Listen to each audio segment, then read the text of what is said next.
Bonsoir DMG TV. J'ai une histoire.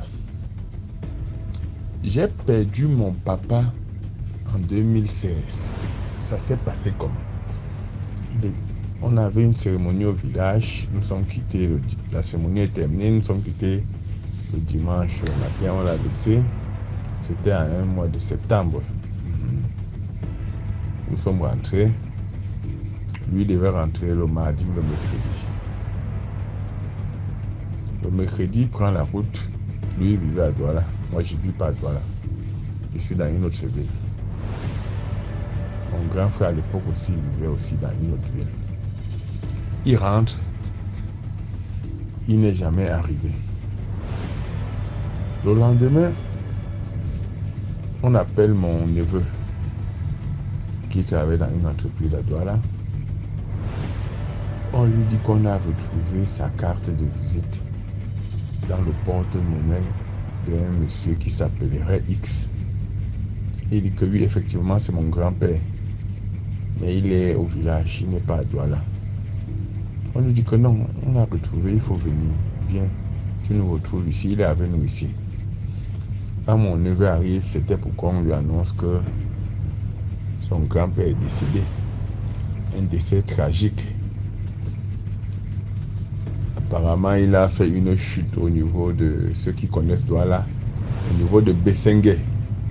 De Bessengue là, oui. Il a fait une chute, il est tombé à travers le tunnel. Il est tombé par la tête et puis il est décédé sur le cou. Et le train a même écrasé, coupé son bras. On le met à la mort, on nous informe. Quand on nous informe à Yaoundé, moi je n'étais pas à Yaoundé, j'étais ailleurs dans une autre ville. Nous accourons tous d'abord au point de chute. On se retrouve. Mon grand frère lui dit qu'il faut qu'on enterre mon père samedi. On était comme ça un jeudi. Donc, vendredi, on fait la levée des calés, on va l'enterrer. Mais les autres membres de la famille ont rechigné en disant, mais qu'est-ce qui se passe? On enterre le papa ici comme ça, qu'il manque quoi? Que c'est l'argent de la morgue. J'ai une cousine qui a même dit que si ce n'est que pour l'argent de la morgue, moi je vais m'en occuper. Même comme je n'ai pas d'argent, je vais chercher l'argent pour payer la morgue de papa. On a fait les préparatifs du deuil, mais dans la tête de mon grand frère, c'était qu'il fallait qu'on enterre mon père le samedi qui suivait. Nous, on n'y comprenait rien du tout. Mais après, on a pu résister et puis on a fait un programme normal, le deuil normal. Ça a pris quelque temps. On a enterré. Mais avant qu'on enterre même mon père, j'ai une grande soeur qui a fait un rêve où elle a vu comment mon père et ma mère se disputaient. Ma mère était décédée il y a un peu longtemps. Ils se disputaient au sujet de mon grand frère qui voulait qu'on enterre mon père aussitôt. Où mon père disait que non. Celui-là, il va le retirer au milieu de ses enfants parce qu'il veut gâter sa famille. Elle nous a raconté le rêve, on a aussi compris ça comme ça là. On a enterré papa. Et puis, on est en Afrique, nous sommes des Bantous.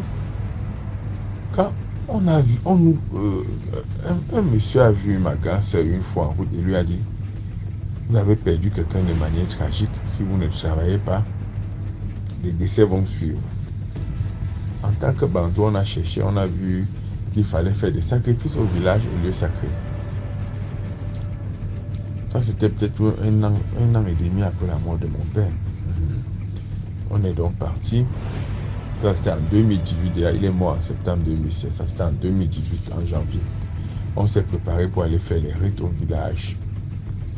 On avait la chèvre qu'il fallait égorger et tout. Et le jour où on a fait les rites, un ami intime à mon grand frère est décédé. Le genre de décès qu'on dit arrêt cardiaque.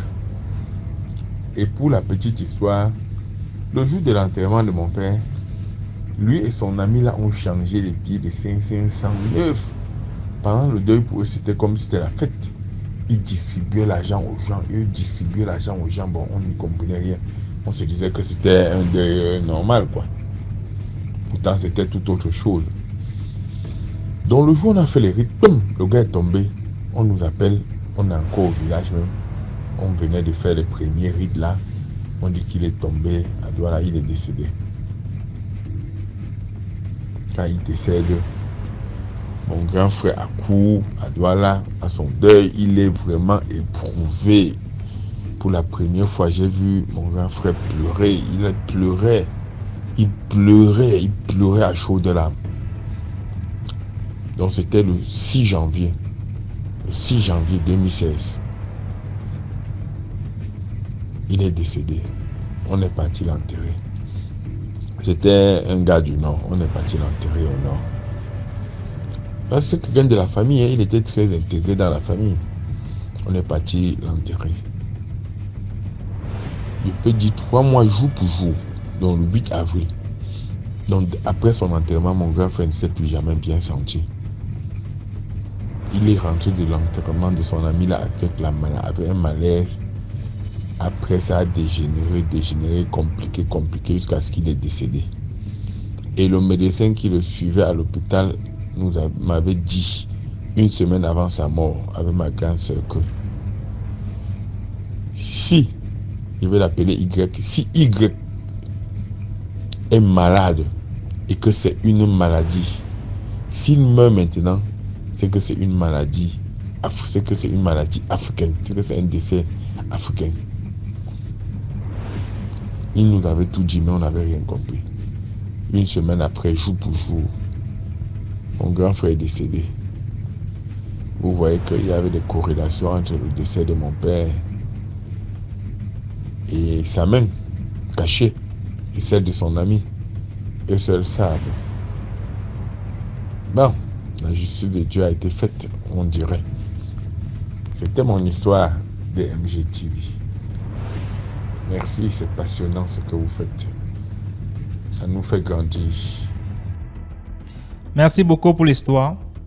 Et c'est là qu'on se sépare. Merci pour tout ce que vous faites pour la page, tous ceux qui commandent, même ceux qui viennent regarder sans liker là. Merci de laisser quand même une vue. Merci à ceux qui partagent, ceux qui commandent, ceux qui like. Et voilà. Et il y a d'autres personnes qui quand ils regardent, ils encouragent les autres à liker.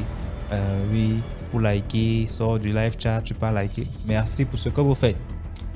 Voilà, on se prend demain 12h pour une nouvelle vidéo de 10 histoires. Et n'arrêtez pas de suivre Facebook, YouTube, TikTok pour les directs et tout. Donc on est ensemble.